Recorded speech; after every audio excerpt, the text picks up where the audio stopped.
Brian Smith here, and welcome to the Dreampath podcast, where I try to get inside the heads of talented creatives from all over the world. My goal is to demystify and humanize the creative process and make it accessible to everyone. Now let's jump in. Ricardo Frazer is on the show today. Ricardo's path into the arts is a bit different than the other guests we've talked to. Ricardo emigrated from Costa Rica to New York as a child, but he has spent most of his career in the Pacific Northwest, where he has been a pioneer of the music and art scene for decades. Ricardo is currently chairman of the board of directors of the Seattle Theater Group, STG, which operates multiple historic performance venues in Seattle, including the Paramount and the Moore Theaters. These venues have a special place in my heart because I've seen so many concerts and theater productions there over the last 40 years. I can tell you that these venues form the backbone of the live music and theater scene in Seattle. What makes Ricardo's path so unique is that he got his start at STG cleaning the floors of the Paramount Theater. Over time, he worked his way up within the organization and in the arts community, getting to know every aspect of that business until finally being invited to serve on the board of directors. Ricardo is also Sir Mix-a-Lot's longtime manager, a relationship that has spanned for almost 30 years. You know Mix from iconic rap and hip-hop songs like Baby Got Back and Posse on Broadway. In addition to music management, Ricardo is the co-founder of Zachy Rose Media, a full-service creative agency, production, and entertainment company. In this episode, you will hear Ricardo talk about Zachy Rose's unique approach to artist representation as it relates to the musical and video content created by the agency. Ricardo has worked in conjunction with Universal Music Group, Sony Music, Warner Brothers, and Rick Rubin, as well as the Seattle Arts Commission and numerous other arts organizations in Seattle, helping to make Seattle one of the top music and arts communities in the country. So please enjoy this wide-ranging discussion with Seattle music and arts pioneer, Ricardo Frazer.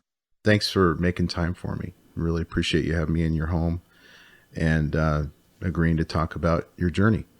It's my pleasure. Thanks for asking me. I'm wondering, why is he asking me?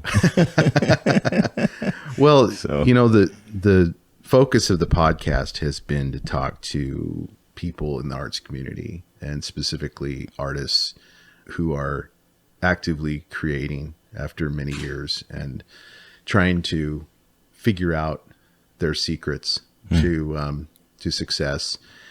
But I think it's about more than that. It's about humanizing people who don't really seem accessible, whether they're eccentric or the way that they got into their career is a little bit almost like there's a mythology around it, you know? So I try to talk to people in a way that really humanizes the process. You know, what are the struggles that this person went through to do what they're doing? And because I think it takes great courage to aspire to work in the arts and actually to do it, because it's so unconventional, Right. You know, like it's not something that your parents really would be doing cartwheels over. If you graduate from high school and you say, guess what I'm doing? Right. You know? And so that's why I find this whole topic so fascinating is that these people, it sounds weird to call it courageous, but I think it is, you know, it's a form of personal courage to follow your passion, Right. You know, wherever it takes you. So let's go back to the Zachy Rose agency. What is Zachy Rose and how did that get started? So as I was kind of explaining off mic earlier, YL, my business partner, I met him at Cube when he was an intern. And, you know, he said to me after we formed this company, he said, you know, the reason I came to you is because when I was an intern, you met me and you treated me like everyone else. You didn't treat me like an intern, you know, he says, and I took note of that. And so he had this idea for a company, and he called me because he knew I worked in music and the arts. I manage Sir Mix-a-Lot. And he called me and wanted me to listen to his idea. And I was like, but you know, would it require me to leave home? Because I was working out of my home and working mobily, and I didn't want to sit in an office anywhere. And so he called and asked. We met, we chatted. and I just loved his energy. I loved the man and the person that he is. And I just felt a connection to him that I don't feel with a lot of folks, And I really worked a lot on my instincts and just feel and thought. And so I listened and we figured out that we could do this company and would form a company that would center around video production because we knew content was king. And this is about 7 or 8 years ago, right? When content wasn't as prolific or people didn't really understand that that's the basis of so many businesses these days. So we wanted to create that content and work with musicians, work with artists, highlight their work, and figure out a way to get those creatives paid. And so we created a company that would do music videos, that would do commercials, that would do branding work. And the caveat, though, is that we would use music from the musicians and the writers that we were working with in whatever we created. We would use art from those artists in whatever we created. And what we created was being monetized. And so we found a way to do something that we love, which was, being in the arts, creating content, and then paying artists for their work. Oh, right? Nice. Yeah, that must be refreshing for the artists to actually have that type of help, because it seems to be a very saturated culture that we have now, right now, in terms of the noise, and there's so much out there that it's hard to be seen and heard. Right. Yeah. So is that what you're kind of helping artists to do, is to get their work out there in a way that's going to connect and have a residual payoff? Right. Absolutely. Yeah. Absolutely. Because, the whole idea of a starving artist is not a wonderful thing to me. Right. Right. And loving the arts in the way that I do, my goal was to figure out how to help these artists, earn an income. And so, so with Zachy Rose, we're able to do that. We work with Zillow, we work with Pepsi, we work with the Seahawks. And if you look at any of our commercials, or branding work that we do, the music that's in there, it's not pop music. It's music from people that are unknown. And so when we do the budget, there's a line item there for music, or a line item there for photography, or something to do with the art, right? And so we make sure that folks are being paid, and we find pleasure in that, really. Right. So when you say you work with Zillow and the Seahawks and these major companies, do you mean that you are creating content for those companies, and then in turn you're using the work of the artists that you manage and represent? Exactly. So okay. We'll sit down with the creative team at Zillow, and they're saying, hey, we want to do some branding around realtors, right? But we want to use an athlete, right? And so we would sit down with them and say, hey, look, we have a relationship with Richard Sherman, Bobby Wagner, maybe Russell Wilson.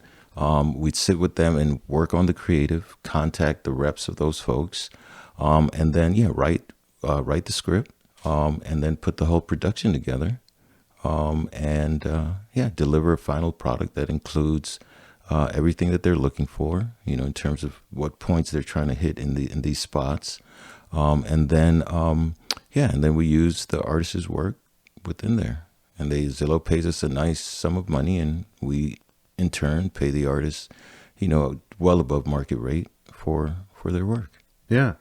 Well, it seems kind of a brilliant symbiosis, because my understanding of the entertainment industry and in the creative industry historically has been that, you may have agencies that represent talent, but those agencies are not content creators. Right. They're just intermediaries. Exactly. Yeah. So you guys have actually formed a new permutation, a new type of company, it sounds like. I think so. I think it's the way forward for a lot of, if you're interested in supporting the artists, I think it's a way forward for them, because, we create the content. So, we can dictate what goes where. To a large extent, we still work with the client, right?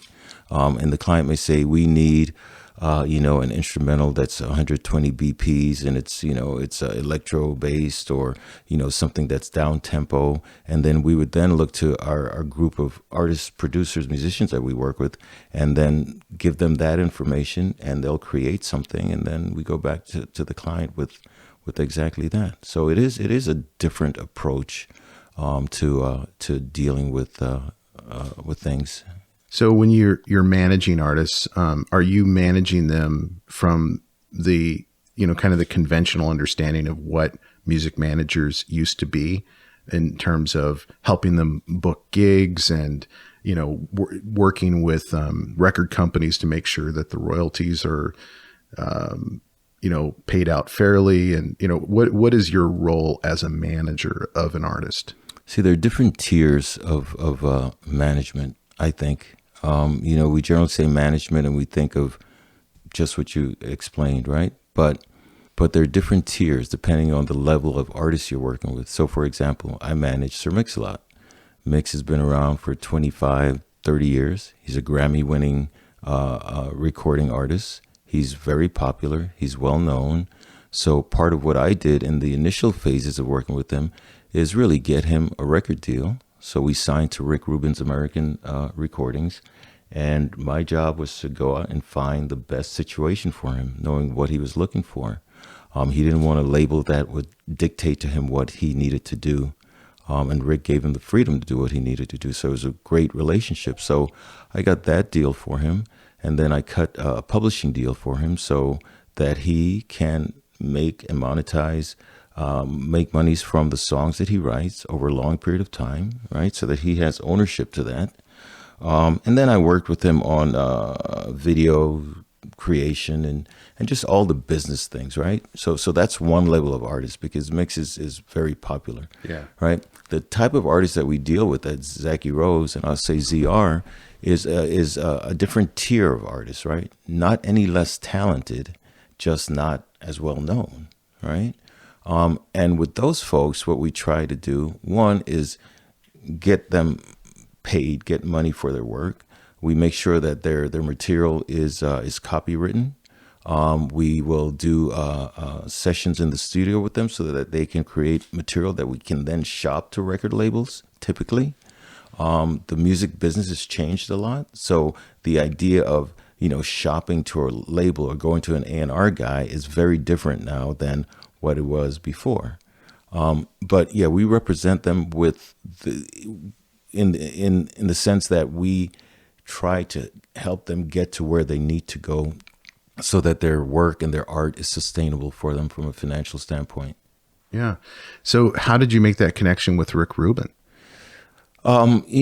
Mix had a deal with Nasty Mix Records years ago, and we got out of that situation because it was not a good one for him. Went to court, got his masters back, got him all of his material. And then the goal then was to look for a label that would allow him to do what he needs to do, and then pay him a nice sum of monies. So, life is interesting, man, because there are all these people that come into your life at some point or another. Kanye West says, people in your life are seasons, right? And I just love that line, right? Because there are people who stay in your life for forever, right? Right. But for the most part, people come in your life, they're like seasons, right? Here, they're gone, right? And it changes, right? And I say that to say that I met Terry Morgan, who's here from Seattle. And I talked to Terry and I'm like, hey, man, I'm looking for someone to help me mix this new deal. He's like, well, I know someone. Here's Kevin Davis's number. And Kevin was an attorney at Garvey, Schubert and Bear. And so I got a hold of Kevin. I told him where I was, and Kevin said, hey, look, this is what we need to do. So we found John Branca, who was Michael Jackson's attorney and still is, handles the estate. And so I interviewed probably 5 different labels looking for a home for Mix. And at the end of the day, it was Rick Rubin that resonated with us both.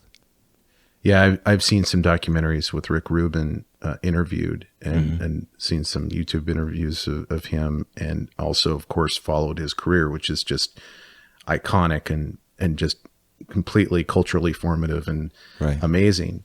But there seems to be something really special about Rick Rubin in terms of his vision. You know, that's what I noticed. Rick was very unconventional in terms of his thought process, in terms of just his being. And it was funny because he flew into Seattle, and I can be so uninformed sometimes. He flew into Seattle. I'm going to meet him at SeaTac. I go to the airport to meet Rick. I don't see him. I see this guy with the scruffy beard and some really holy jeans and the dirtiest sneakers ever walking by. He's going back and forth. And I didn't Google Rick Rubin. This was 1991. So, anyway, so I'm looking for this record exec. When I went to New York, I met Phil Q. He's all dressed up. I met a bunch of other, label execs. They're dressed up. Even if they had their jeans on, they were clean, right? And so this guy kept walking by. And finally I said to him, I says, "Hey, are you Rick Rubin?" And he's like, "Yeah." "You Ricardo?" I was like, "Yeah." I was like, "Man, you're not who I expected." And he just smiled, man. And he's got this beard, and he just did this, played with his beard. And we hopped in my car and rolled. And so, yeah, he was just and is one of those human beings that operates on a different vibration than most. Yeah. Right. And that's what I noticed about Rick. And I think, when Mix met him, the creative thoughts and what he said to Mix, just made sense. So he signed with Rick back in 91? We signed in 91, and we put out the first album, Mac Daddy, with Baby Got Back on it, in 92. Oh, okay. Yeah. And talk about Stayin Power. I mean, that album is just, up there in, the upper echelons of iconic albums of the 90s and beyond. Yeah, it's, Mix and I look back and we just we talk about it sometimes. Like, man, did you ever think, when we did that record that, 25, 30 years later we'd be here, and you'd be recognized in an iconic way for that? And he's like, "Nope, never thought it." None of us thought that. Yeah. So how did you meet Sir Mix-a-Lot? I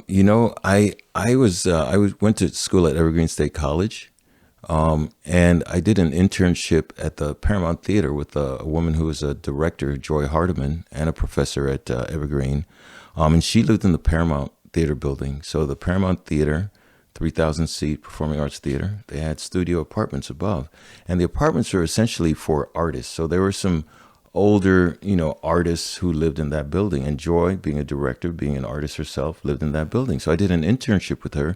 I met Norm Volatin, Ulysses Lewis, the guys who owned and ran the theater. And I met Ed Locke, who was the president of Nasty Mix Records, who signed Mix to a deal. And one thing led to another. Again, people in your life are seasons, right?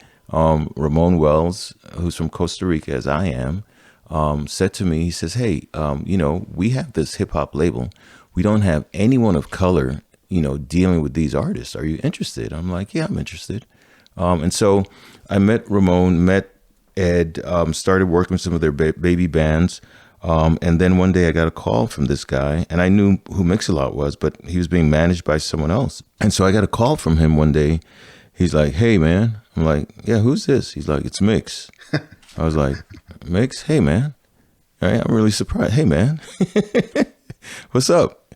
And he says to me, he says, "Yeah, man. So look, Larry, my old manager, I just fired him, or he quit, or whatever the fuck. I want to know if you want to manage me." And I'm like, hold on. Okay, so let me ask you some questions. So I grilled him for about 45 minutes asking, because I knew Larry, I knew the Nasty Mix situation. I'd helped them with their baby bands. And my thing was, maybe it's just a spat you had with him. Maybe you don't really want to fire him, man. You really got to think about this. And I think he got frustrated. And finally he said to me, he says, look, okay, if you don't want to do it, I'll find someone else. And I said, no. It's not that I don't want to do it. I just want to make sure this is what you want to do and that I can help you. Right. And so that's how I met him. I'd seen him in the office maybe once before. I went by a video that he shot for my hoopty. I stayed maybe 10 minutes, and I was just going about my own business. And so that call was really transformative for me because, that set me on the path in the arts that I'm currently on. Right. Well, I mean, how did you even know how to be a manager at that point? I mean, I imagine, how old were you when he made that call? It's probably 23. So 23 years old, you're just a kid. Mm-hmm. And what was your perceived skill set, and what was the barrier to actually becoming competent as a manager at that point? What was interesting in terms of my path, and I go back to my dad being a musician back in Costa Rica, right? And really just sitting on that stage with him at 5, 6, and 7, right? I have clear memories of sitting with him while he played. He's an amazing guitarist. And I think the idea of music was built into me through his creative process and creative life. And so I've always loved the arts, right? Even as I pursued a career as an environmental scientist, right? At Evergreen? At Evergreen, Yeah. right? And so the arts was always back here, and I knew I didn't want to be broke, right? So, and my mom's always like, get an education, get a good job, blah, blah, blah, the typical stuff, right? Love her to death, right? And so while I pursued those earnings, I always dabbled in some form or fashion in the arts. And so, so it was always in me. And I started reading books. There's a book called This Business of Music that was the Bible of the music industry at that time. And it talked about record business. It talked about publishing. It talked about intellectual property. It just gave you a prescription for how to navigate in the music business. And I lived with that book for 18 months, just reading it back and forth, cover to cover, because I loved the idea of working in the arts, particularly in music. I couldn't sing.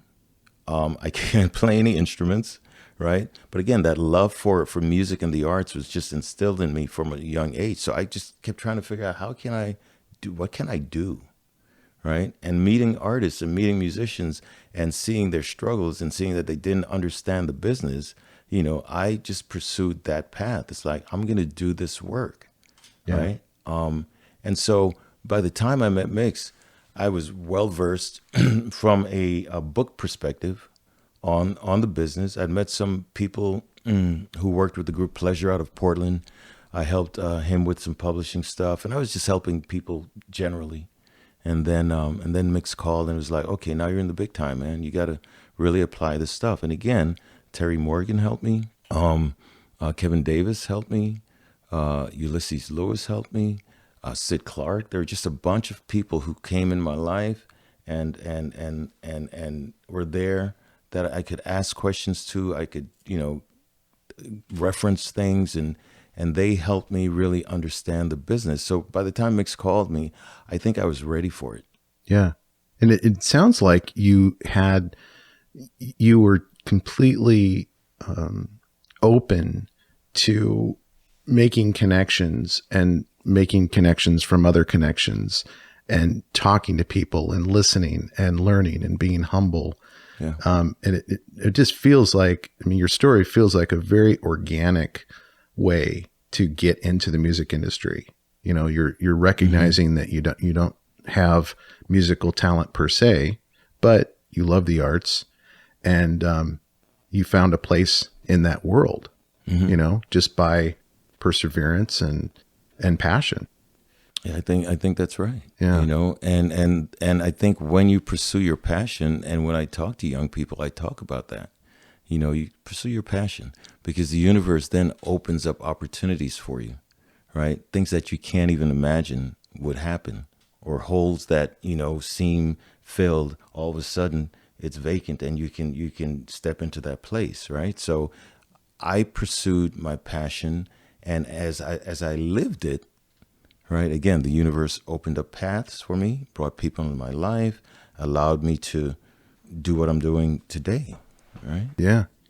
So did you make any, as you look back on your time managing Sir Mix-a-Lot, which is still happening today, but early days, of managing mix. What were some mistakes that you made, if you can think of any, that if you could go back and give yourself advice, to handle those situations differently? Do you have any examples to talk about today? I think the biggest mistake, and I talked to him about it. Right, I think it's a big mistake, and if I could go back and do it, I would do it differently. We got, when we filed the lawsuit against Nasty Mix, and we won that whole judgment, and we received his back catalog. There were 2 albums that he'd done prior to the Mac Daddy album with Rick Rubin. It was Swass and Seminar, right? And both were million copy sellers, right? And so the deal that I did with Rick for him included those 2 records, right? So at that time, back in 1990, we took, I'm sure he won't mind me saying that, we took about $700,000 from Rick, which is all recoupable, which means you have to pay it back. It's not a gift, right? It's an advance. It's an advance. Yeah, okay. Right? And so we took about $700,000, and we were making the new record, but included in that, we gave him the rights to those 2 earlier albums, right? Mm-hmm. And the rights in perpetuity, right? Okay. Right. Now, if I were super savvy back then, I would have done the deal. I would have given him license those 2 records to him, so that Mix would still own the masters to those records, right? And we got a sweet deal in terms of royalties, but he would be making a lot more money today if he owned the masters. He owns the publishing. We get paid handsomely from that. But that's one deal I would have done differently. So the mistakes that you make, you learn from, obviously. And Mix, it sounds like, is a loyal guy and is not going to hold a grudge over these types of things, it sounds like. Yeah, I think we're both young, and really had no experience in that arena. And part of it, we relied on, our attorneys. Not one said, hey, do a licensing deal, not a deal where Rick will own the masters. Yeah, he'll get paid handsomely, but he will own the masters. So, so I don't think, and Mix and I, we're honest with each other. We both were like, yeah, we just didn't fucking know, man. Right. And he's like, yeah. So I don't think he holds me accountable for that. Yeah. Because he didn't know, I didn't know. It was later when we started working with the presidents of the United States of America, and we're talking to Chris Ballou and Dave Dieterer, and they were talking about getting their masters back from Sony, that I was like, oh, shit. You start to forensically go back through your old deals. Exactly. Yeah. Exactly, man. So how did the connection with the presidents of the United States of America happen? I mean, another iconic 90s band, Yeah. And very Seattle specific. Right, yeah. Right. Seattle was rocking back in the 90s, man, early 90s, to mid 90s. To mid 90s, there's just a lot of musical energy here, lots of places to play, and so we were just in that circle group of artists. We were the only hip hop or rap artists, but we're all friends. We saw each other in different places. We saw each other at the American Music Award, at the Grammys, and so on and so forth. And then I knew Susan Silver, who managed a number of those groups. And Kelly Curtis, Kelly Curtis of Pearl Jam. Yeah. Through Nicole Vandenberg and her PR agency. And so we're always somewhere connected. Even if we weren't immersed in each other's lives, there were connections there.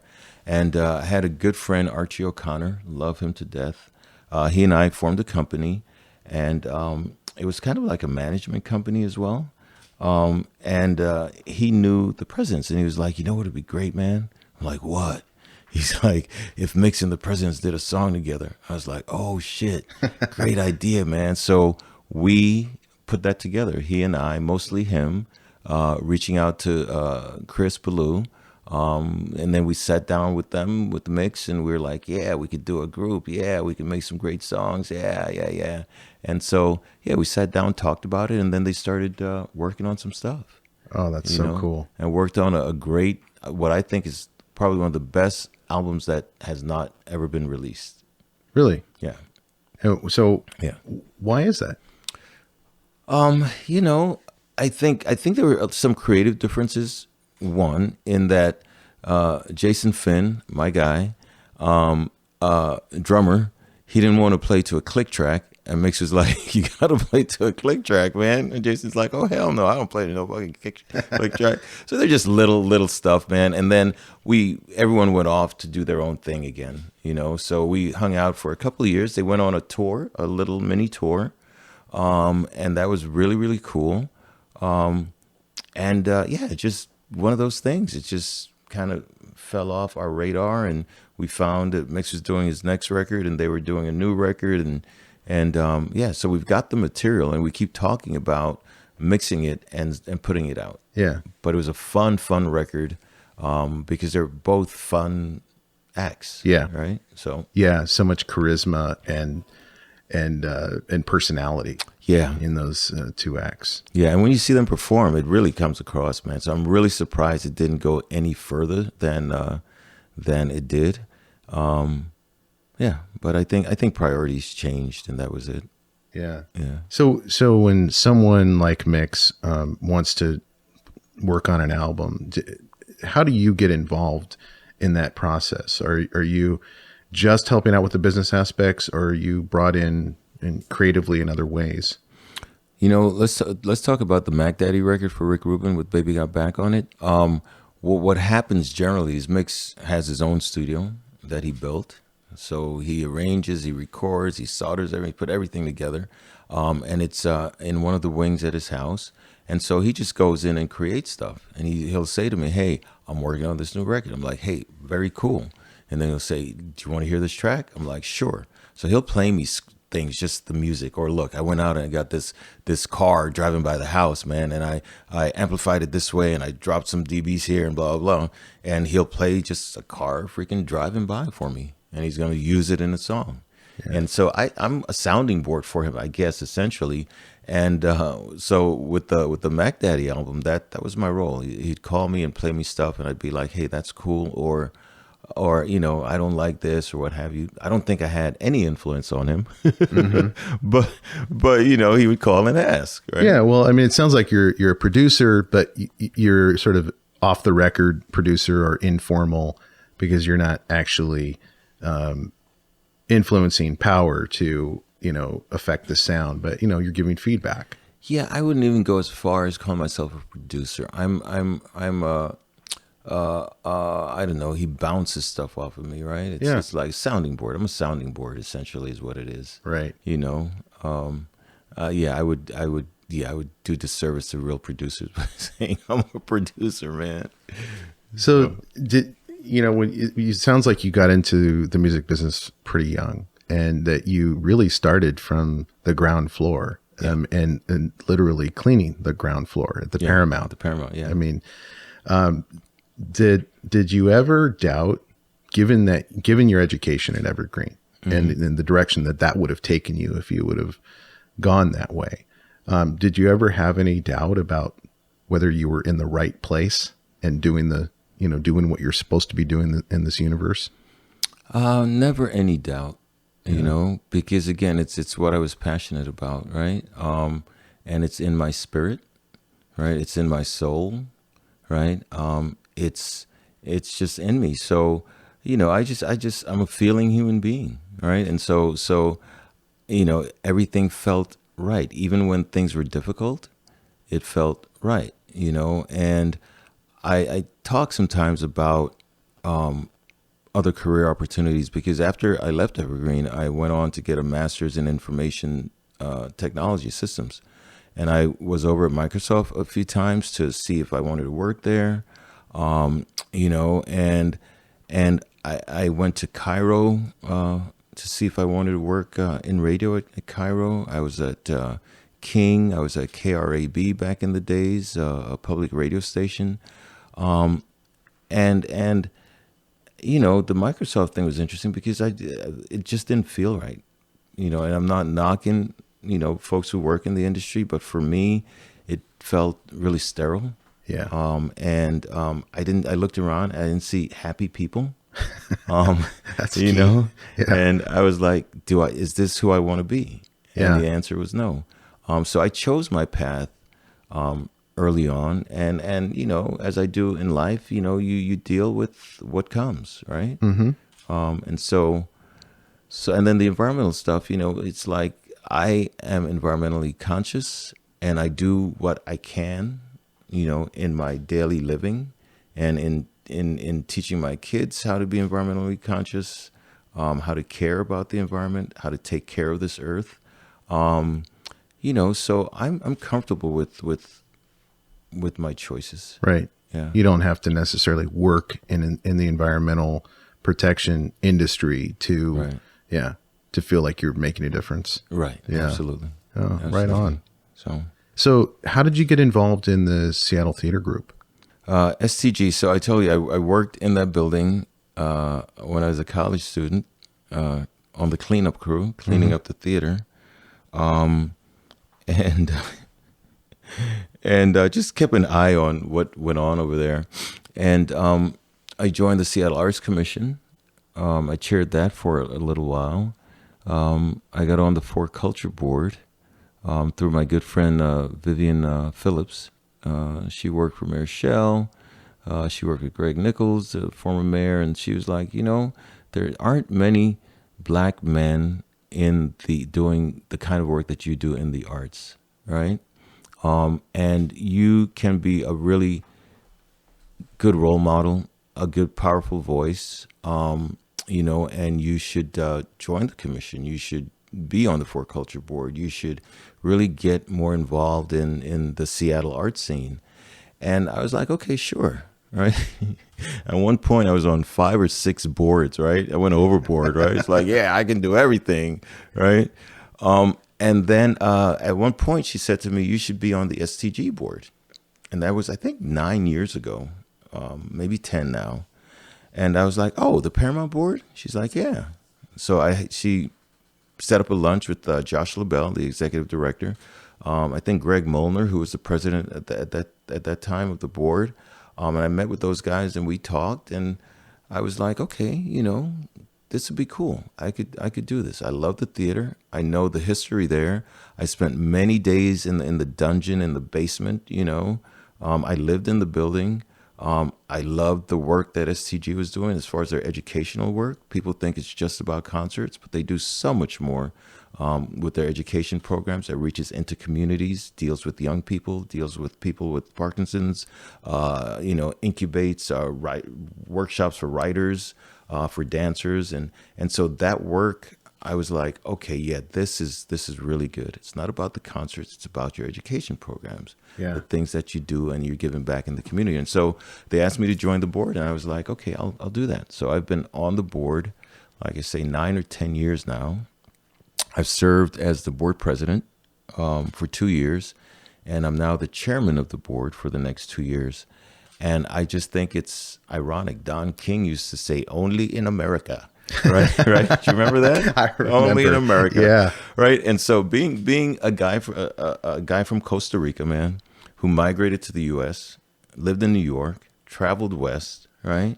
Went to unconventional college, work at the cleanup crew at this theater, to come back and then be on the board and then be the president and then be the chairman. Sometimes I just marvel, man, but I don't do that often. But it's like, really, when you think about it, it's a good journey, Yeah, it is an incredible journey. I mean, to go from Costa Rica to New York to Seattle, and then start from the ground floor and become so influential. And that's, I think, what artists and people in the arts community really want ultimately, is to have a voice. Right. Absolutely. And to be heard and to be seen. Mm-hmm. And here you are, dealing with parts of the arts community that are probably neglected, like education and the workshops and the things that you discussed. But they're so important to the infrastructure of a culture. Right. I think. Right. So good work. Thank you, man. Yeah. Thank you. I think the arts is, I keep saying it's the soul of a city. It's the soul of our society.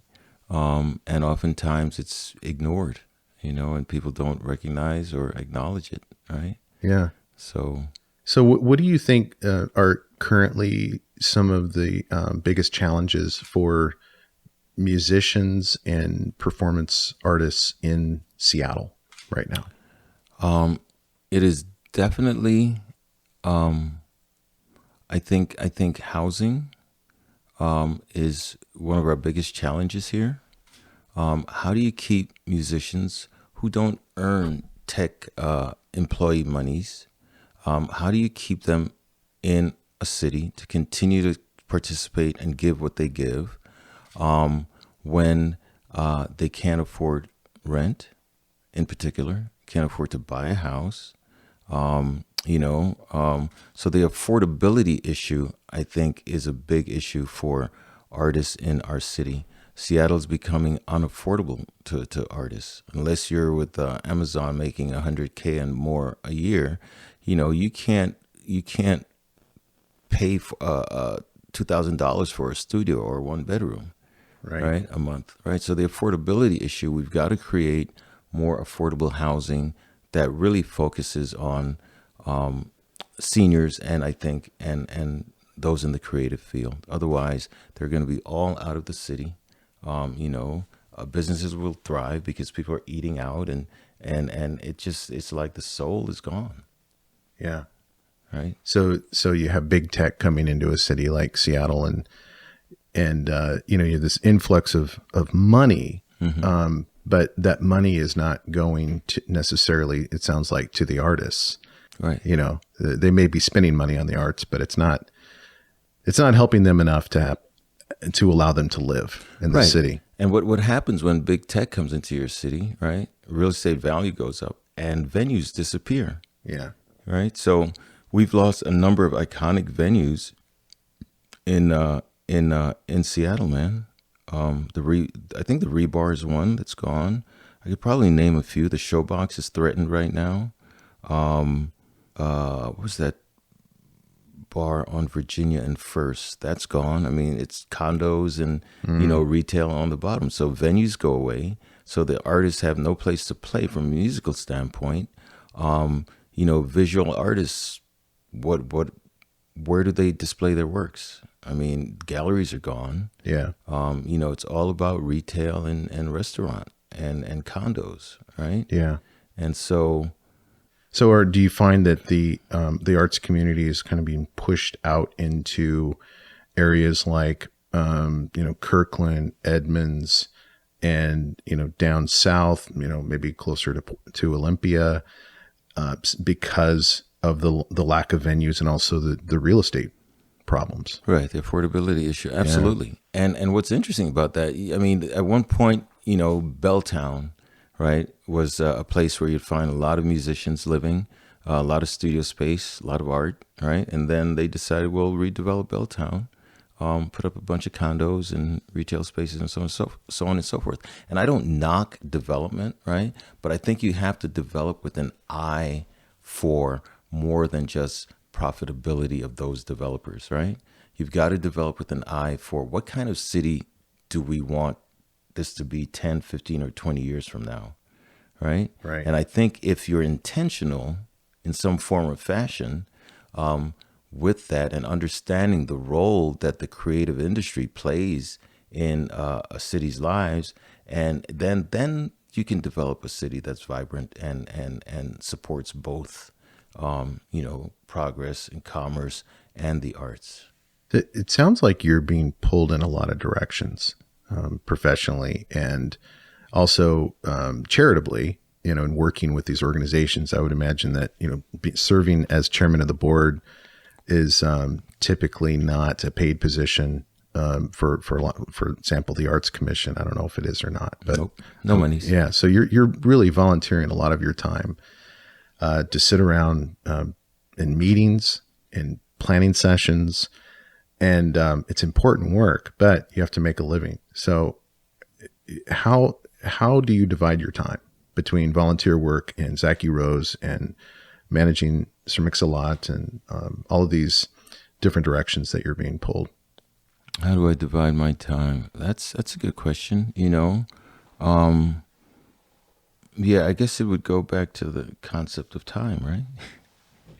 What is time linear, right? Right. Right? Is it ubiquitous? Is it so it's a tough question for me to answer only because I live, man. I live, and I live the things that I love, and you know, there's always room for what I want to do, right? So it's not like I would say, okay, I'm going to spend, you know, 3 hours this week on Mix-a-Lot work, or 10 hours on Zachy Rose work. It comes, it flows, and it just works for me. It's hard to explain.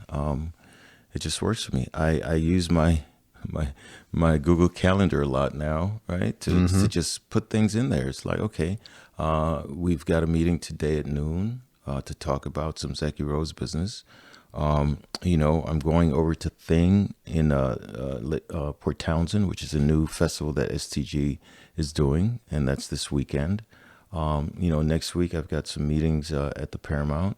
I'm on the Western States Arts Federation Equity Board. So we're talking about our next convening, probably in Denver. And so, you just do these things as they come up. And I give 110% to everything I do. I was on the phone with Mix yesterday for about an hour working on 2 potential sponsorship and endorsement deals. And it didn't take away from what I needed to do with Zachy Rose. I had a conference call earlier that day with CR. So, Yeah. Things just happen. You just fit things into your life as Right. you live, right? And you don't put too much thought into it and trying to exert too much control over it. It sounds like it's just organically, you're going with the flow, and you're listening to your heart and where you should be at any given time. You have this emphasis on information management as in your master's program. Have you found any tools to help you manage all of these different obligations and technologically, other than the Google Calendar? Yeah, well, my iPhone is like, I can't do without it, right? And there are a number of apps that I use. Slack, Monday, again, of course, Gmail. I am about managing finances, so I'm a QuickBooks guy. So there are a lot of apps, technological things that I use to, make sure that things get done. Because at the end of the day, you're committed. You have commitments to folks, right? Yeah. And so I want to make sure I live those commitments, right? Yeah. And so, the cell phone is a blessing for me, man, because I work out in the mornings. I go to the gym. I've got my my Beats headsets on. I can take calls while I'm benching. I just say, hey, I'm at the gym, so forgive the noise, and I just keep working, right? Right. And I do business calls that way.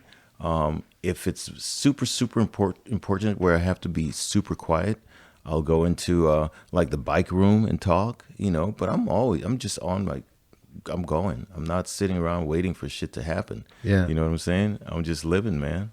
Where do you see yourself in 10 years from now?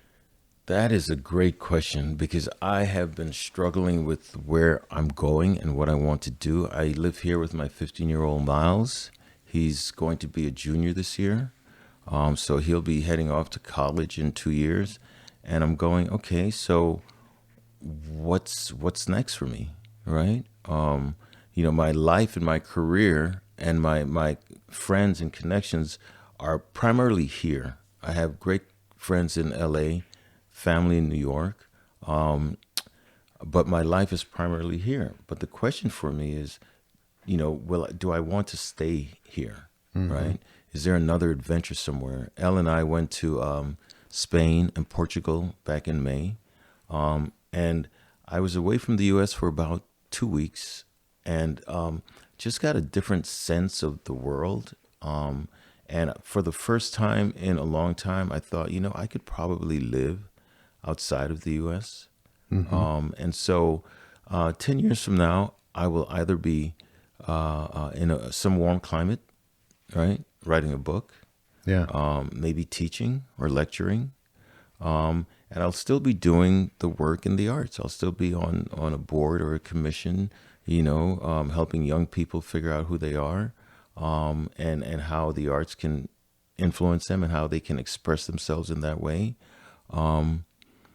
So that's what I think, and I'll be receiving royalties from the works that I've done, right? So I'm not going to be worried for money, right? Right. Or some of the investments that I have. So, that's kind of what I see.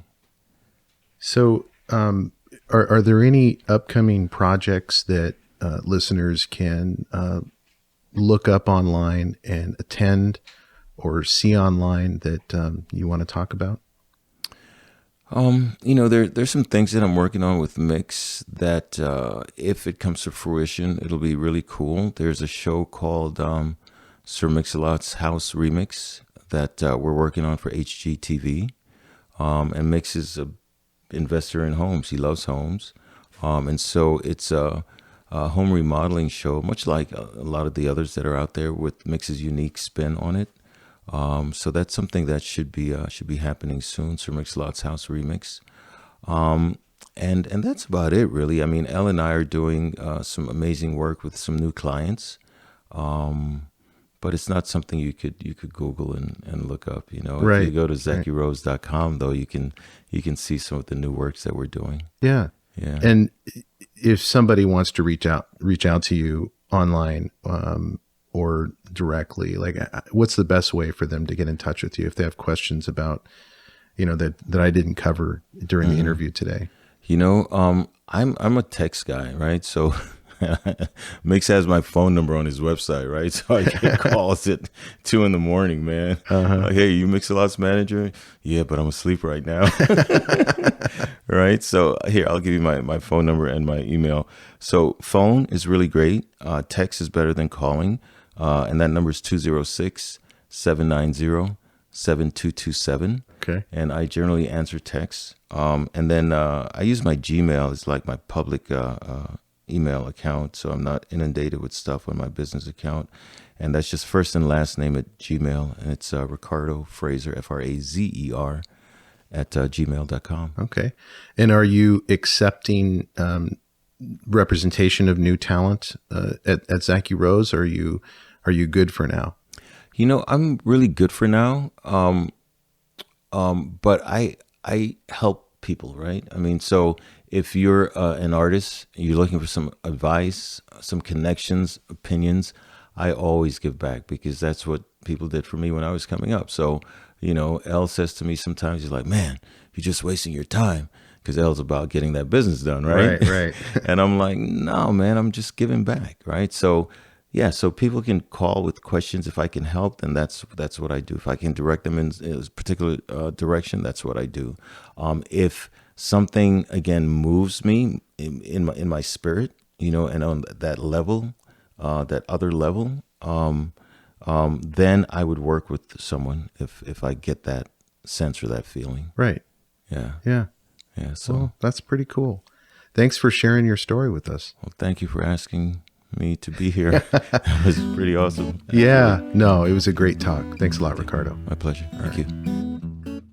Hey, thank you for listening, and I hope you enjoyed today's episode of the Dreampath podcast.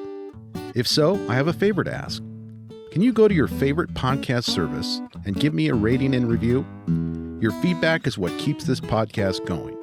I appreciate your time, and as always, go find your dream path.